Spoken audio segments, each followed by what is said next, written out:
All right, I'm here with Aaron Hoff, and a longtime friend and buddy. And what's interesting to me is both of us are interested in youth. My background is youth ministry, and in fact, you were one of the youth that I was interested in many decades ago. Many decades ago. and now, you're investing your life into the young people of this island. And we're sitting here because in the conversations we've been having about kids, you have some things maybe parents ought to be aware of. Many times parents aren't aware of what's going on culturally. They don't really know what kids are up to or what's happening. And I thought maybe I'd just pick your brain a little bit on what you're seeing with the students that you're working with, that maybe you ought to alert parents to. Yeah, so I've been working with kids for 26 years. As long as I've been sober, I've dedicated my life to kids in my sobriety. And what I've seen is, most parents don't even know. Most people don't even see this environment that on Kauai, because they have good lives, they work, they have, having a healthy lifestyle is not a bad thing. It's a good thing, but it's like there's several atmospheres on Kauai, and when you're living in an atmosphere, you're not going to know what's happening in the drug world down here. There's very wealthy people. There's like the middle class working people that have, and they just, then there's this local environment with a lot of people that don't see, because it takes a local to be a part of the local environment, and that, to be accepted into it. It's just, it is what it is. It's not bad or whatever. It's just, that's how the structure of the island is.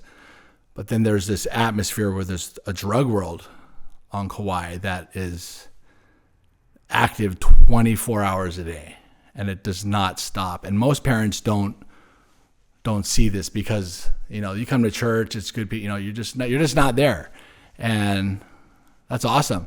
But the thing about this environment, I always try to describe this. I don't ever want to get into a place where I'm like pointing at somebody, telling them what to do. I just always try to, when I share about this stuff, it always boils down to your choice. Like, I teach kids that your life is directed by your choices. You're the director of your life. It's your choice to make it how you want to. So what are you seeing that you see that maybe you think that parents don't see? So that what I see, say like, our environment is it's an island, so our environment's small and it's contained. So we have, just on the south side, we have Shipwreck Beach, we have Poipu Beach, we have Sheraton and PK's, and those are the beaches that our kids congregate to and the families congregate to. But that is where drug addiction, alcoholism is rampant. Like, that environment's there, and it's our kids are going to gravitate. They will be going to those beaches. There's no way around this. They're going to be going to those environments. And if your kids are not educated about drugs and alcohol and addiction and that environment, and the tools that I've always taught kids on how to make right choices, process trauma, and just be able to utilize these tools that give them the strength so that when they're in this environment, they're not going to want to make those choices. They're going to be equipped with the tools to understand, like, wow, this is what this is. So what does a parent do? A parent? What a parent. Now, and again, we're talking about many families where there's only one parent. A parent gets educated. Education is key. And I've always, and this is my opinion, and I've been in this work for a long time. And a lot of people say, like, oh, marijuana is the gateway drug, or alcohol is the gateway drug. But in reality, the gatekeeper is the parent. They're the ones that give the key for the kids to go ahead and experience things. They're going to watch their parents. And if a parent's drinking, I just say, if you're drinking a glass of wine at night around your kid, you just gave them the keys to go into that atmosphere. You know what I mean? It makes it a lot easier now when they see that the people who are taking care of them to go into that atmosphere. And what's in that, you know, when you're going to the beach at Poipu Beach or Shipwrecks or anyone, even youth night over here at the church with the kids and the Kiala, you know, there's that environment is a living, breathing organism that is on the attack all day long. And so you said educate yourself. Yeah. So what does that exactly look like? So the education with the first part of the education is, what am I as a parent doing in front of my kids? Who am I putting in front of my kids? You know, where are my kids going? You know, and just grasping that, and the parent understanding that I actually have a choice. Like, what do I want to choose to do in front of my kid? You know, and that's the first part of that's the beginning of educating your kids. You know, and yeah, because you know, yeah, you can't tell them don't do what I do. They're going to say. And I see my parents do this. Why can't I do this? Yeah, I'm adult enough. I can handle or whatever. Yeah, and scolding your kids. There's a way to scold your kids. Like I don't scold kids. I just say, hey, here's your choice you made. This is what you did. This is it's your choice. It's like, bro, it's like, I'm not pissed. I'm not mad at you. I'm not whatever. This is just, you're just making your choices. You're making. And wouldn't a parent need to have consequences? So you lay out, you have a choice. Yeah. We can't follow you everywhere. We can't be everywhere with you. But here's the deal. For example, with my kids, when they were like 13 years old, 14 years old, before they even thought about getting a driver's license, I said, you know, if you get involved in any of this stuff, drinking and drugs and stuff like that, you will not get your driver's license till you're 18. Yeah. Why would I be able to trust somebody who doesn't have the discipline to stay away from that stuff with something that they can kill people with if they are with their friends and they're partying? So just know, you know, you get one strike and you're out on that. And I made that consequence very clear. Yeah. So not only did they know, but and they knew me that if I said that was going to be it.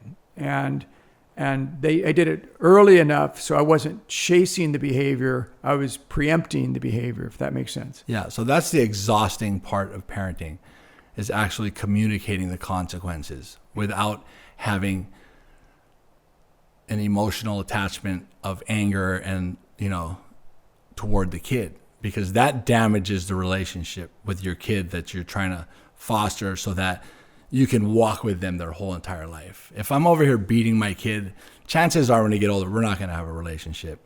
If I'm over here verbally abusing my kid and telling them like, dude, you're an idiot, you're this, you're that, and chances down the road, I'm not going to have a relationship with my kid. And then that's and so that's the part with the parent, like just becoming like, hey, this is, you know, if you touch the fire, you're going to burn your hand. It's right. It's the most simplest tool, and it's the hardest one because it takes time. It's, you know, most people just shove iPads and here's your, you know what I mean, and this and that. They take away their phone for a week, but then they feel sorry for their kid, and because maybe they're in a broken home and they start feeling, you know, so they're like, oh, here you go.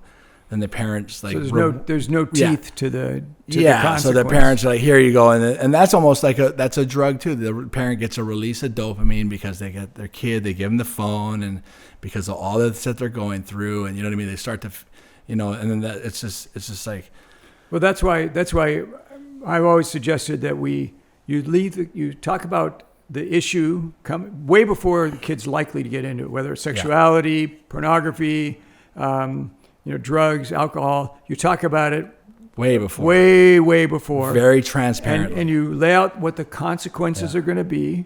So like I told my daughter when she was like 13, I said, now listen, you're getting in high school. There's going to be all kinds of, you know, guys around and stuff like that. And just need you to know, if you get pregnant, you're dropping out of school. You're going to do school online. You're going to take care of the kid. We're not going to do that. Oh, I'm never going to. No. I'm just telling you how it's going to be. Yeah.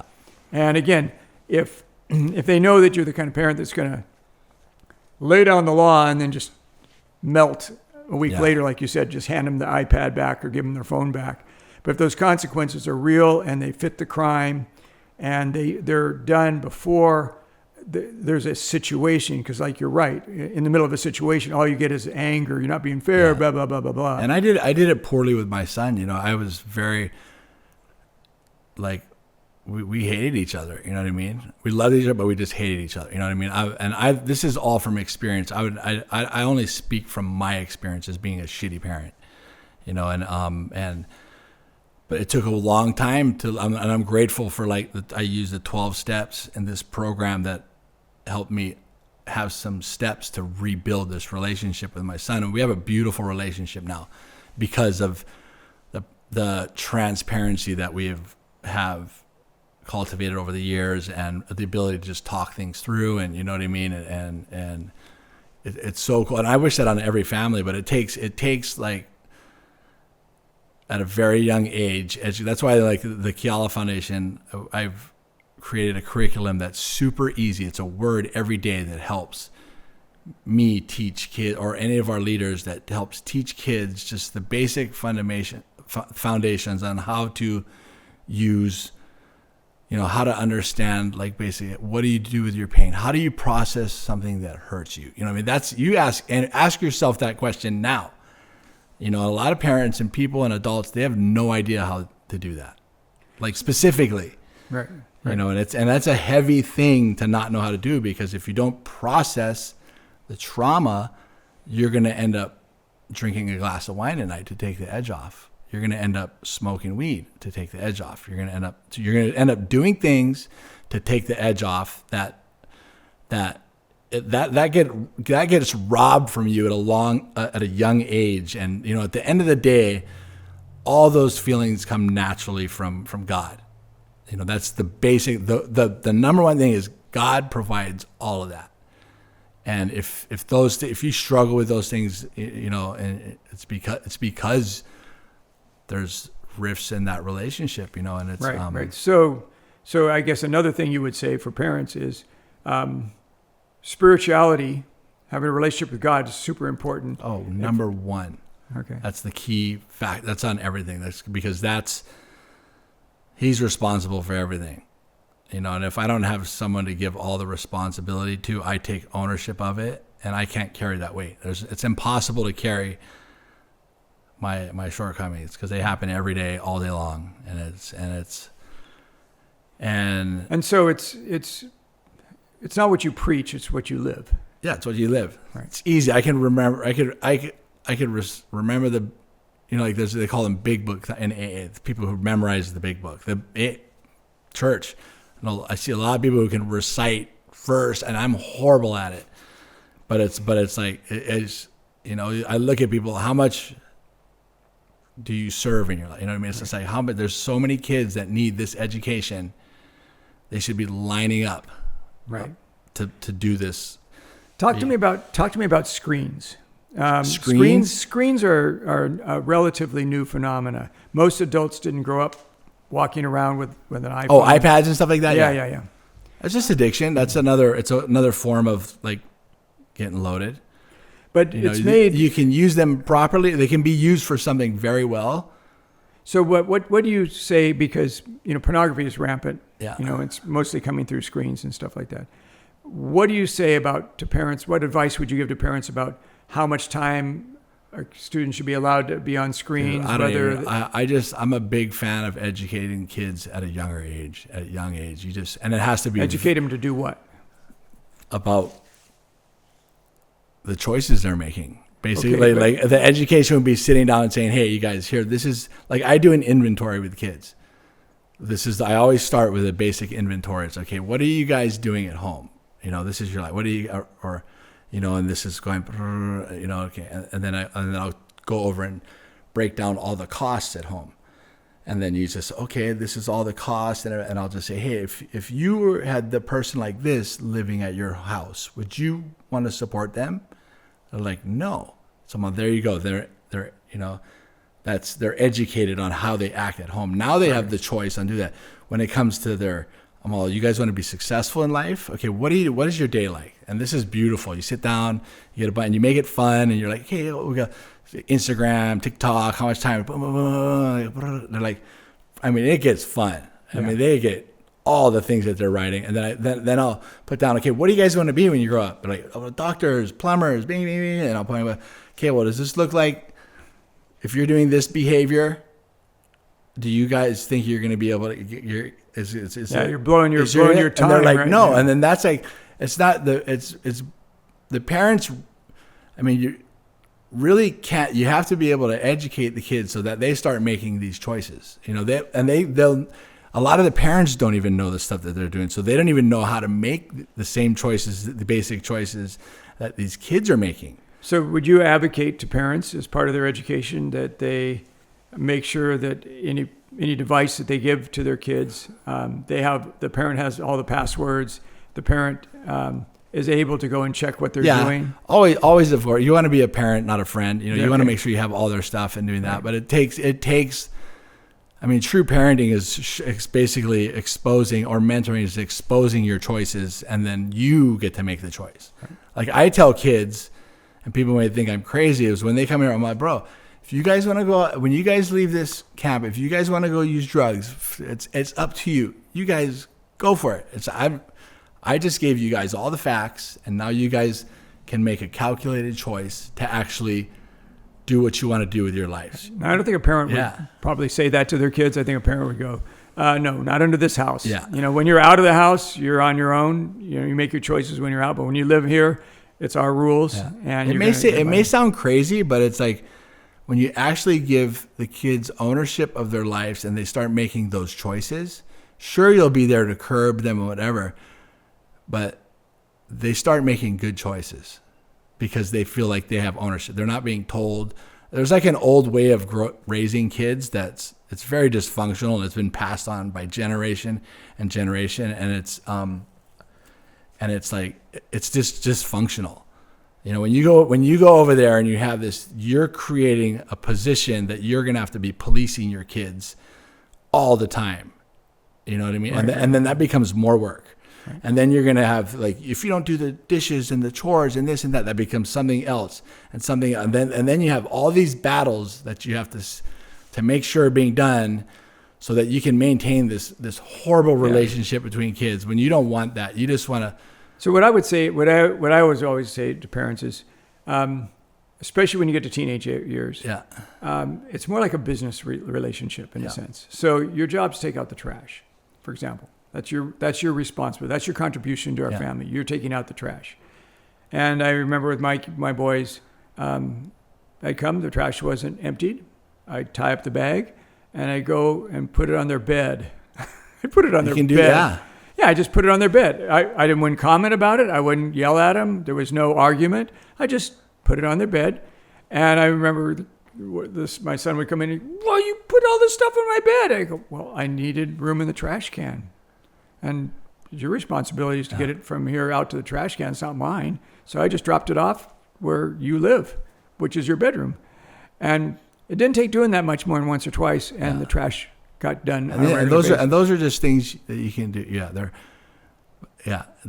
can do there. That's just healthy, but you got to always explain the consequence in a way where it's like, dude, you're making the choice. Right. This is. Like I said, stupid choices get stupid gifts. Yeah, like it's a business, so that the emotion is taken out of it. Because once you insert emotion into discipline, it's done. Then everything goes sideways. Dysfunction. Okay, so tell me just briefly, and we'll just wrap this up, because I think these. And I think the other thing too, like when you circle, it is also the environment you allow your kids into. Talk to me about that. The environment. There's like. Going to the beaches now. If you just drop them off at the beach and all that and stuff like that, that environment will eat your kid up. And the most ignorant thing a parent can say is, "Oh, it's not going to happen to my kid." You know what I mean? And I hear that all the time. And then down there, they're coming. Their kids are just, aren't this environment? It is probably one of the hardest places. So how do they circumvent that? How do you just monitor? There's like places like the Kauai Foundation. We have free environments that resource is totally free. There's there's soccer. There's all of these great environments that you always. The thing about kids is they need to be busy and have these environments whether they like it or not. And the nice thing about Kauai Foundation is it's all year round. I have my environments I created all year round because this thing that's trying to kill our kids is alive all year round. It does not stop. So whenever we take a break, that thing advances. And so soccer, all those things are good. So when there's no more, when the season stops, they can come over to the Kauai Foundation, and they're not only getting fitness, but they're being taught these tools and those. And in these, I would love to have this curriculum.